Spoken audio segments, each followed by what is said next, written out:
standard is a monetary system where a country's currency, for example the US dollar, has a value directly linked to gold. Between 1871 and 1914, the gold standard was the dominant money system in the world, and governments worked pretty well together to keep it ticking along. Under this system, countries agreed to exchange their currencies for a fixed amount of gold, and then set a fixed price at which their gold could be bought and sold. So, for example, if the United States fixed the price of its gold at $20 an ounce, then the US dollar would be worth 1/20th of an ounce of gold, and could therefore be exchanged for 1/20th of an ounce of gold. This meant that a country couldn't have more currency in circulation than it's held in gold supplies, because otherwise that currency couldn't be exchanged for the agreed fixed amount of gold. The US, for example, couldn't just print more dollar bills to pay for things because there wouldn't be the gold supplies to back it up, and those bills would effectively have no value. And because gold is a natural resource, there's only a limited supply of it to go around. Governments can't just create more of it. Of course, some countries strike lucky from time to time and find a large supply of it in their grounds, for example, the California gold discovery of 1848. But such finds are uncommon and can also cause a shock to money systems by instantly increasing a country's money supply, which in turn raises price levels and causes instability. But going back to the idea that most countries couldn't just instantly and drastically increase their gold supplies, because countries often get into debt and have lots of spending commitments, this restriction didn't suit many of them. And when faced with the costly wars of the 20th century, developed nations did away with the gold standard and opted for a money system known as Fiat instead.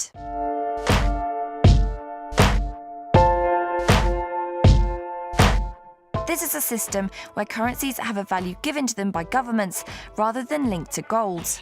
Governments give these currencies value by making it law that they must be accepted as forms of payment, and by making it a requirement that taxes must be paid with these currencies. Today, national currencies like the US dollar, euro and British pounds are all fiat currencies.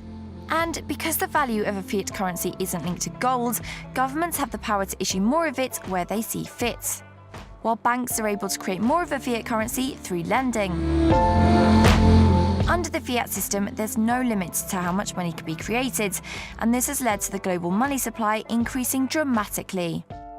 The problem is, the more of a currency that's in a system, the more the prices rise, and this, in turn, leads to inflation and the value of that currency going down.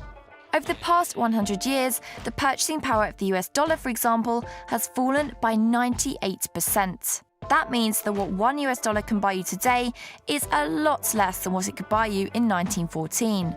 But the wages and incomes of most ordinary people don't increase at the same rate as rising prices. And so many people are forced to take out debt just to pay for basic items that they were previously able to afford.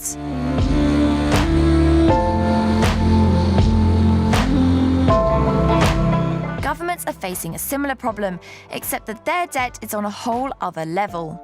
US national debt currently stands at more than $17.5 trillion and is going up literally by the second. Don't believe us?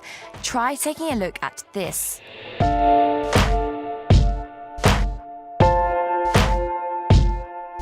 You can even watch how much money is being created live.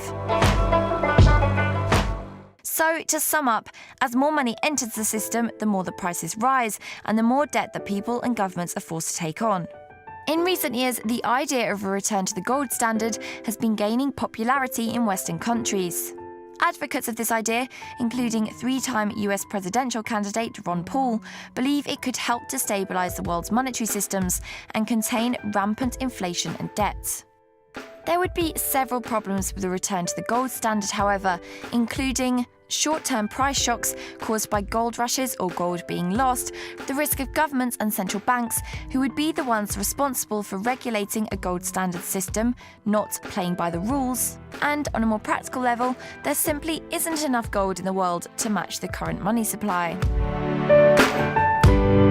In 2012, the world's total gold supplies equaled 170,000 metric tons, which in total equated to roughly $9 trillion. But as we've already seen, the US national debt alone is nearly double that. So if we wanted to return to the gold standard, then the price of gold would have to soar by an incredible amount, which could have serious repercussions for the global money system. Others, however, are suggesting that the cryptocurrency Bitcoin could be the answer, with many asking if it's the new gold standard.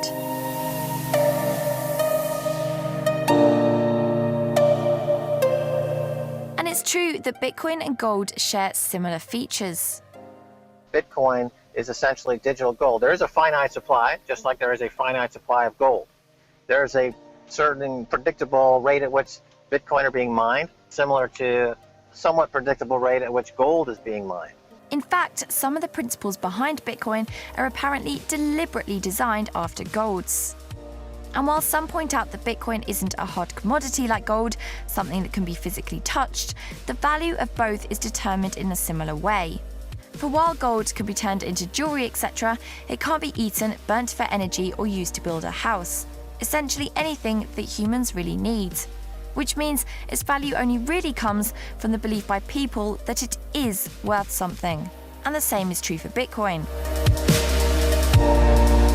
However, for the moment at least, it's hard to imagine a national money system entirely based on Bitcoin, let alone an international one. Not least because the currency is currently so prone to volatility and instability.